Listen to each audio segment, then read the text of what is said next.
I want to give daily fantasy sports a moment of shine, since the sports book seems to be the first thing that comes to mind when people think of sports betting and gambling. I want to speak on the best strategies and times to participate if you're looking to win the top prize or anything close to that.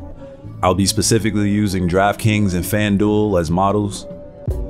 Let's look at the top winning lineup for DraftKings on Tuesday, March 19th, which was last night. Now let's look at the top winning lineup for FanDuel on the same night.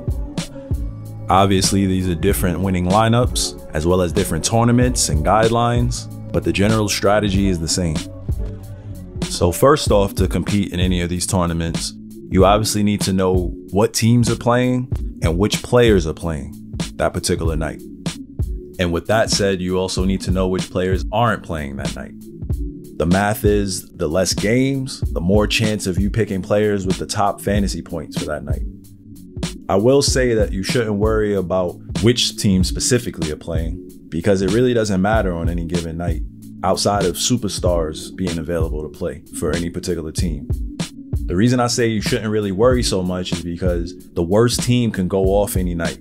The best team could go off any night. Every team could go off every night. So many things happen and break your way or don't break your way.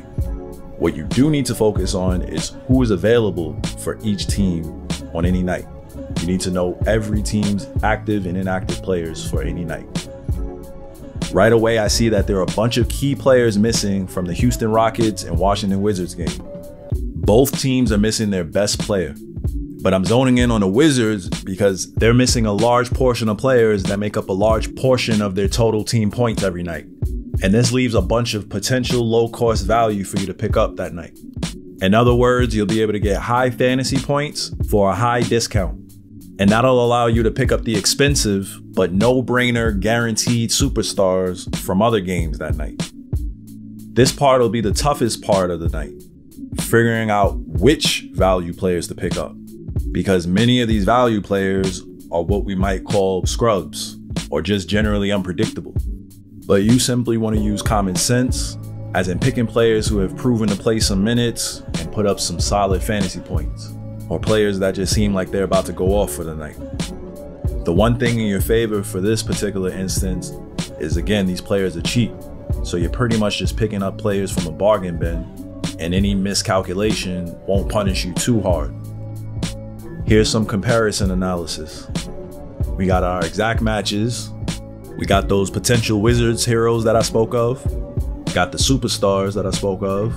Some relatively expensive guys. Not quite cheap, but closer to expensive. And then the filler guys. The remaining players to round out your roster that you actually need to do pretty good. Looking at the other NBA matchups for the night, it would have been tempting to pick superstars like Zion or Wembanyama, but with hindsight, we see that those weren't the best plays for max fantasy points. We also have the dud of the night, Jordan Poole, who you would think would absolutely go off for the Wizards, being that he's arguably the second best player on the team and the top guy was out, but he came up very, very, very short, shorter than short, at a price that was too expensive to play around with, in the mid 6,000s.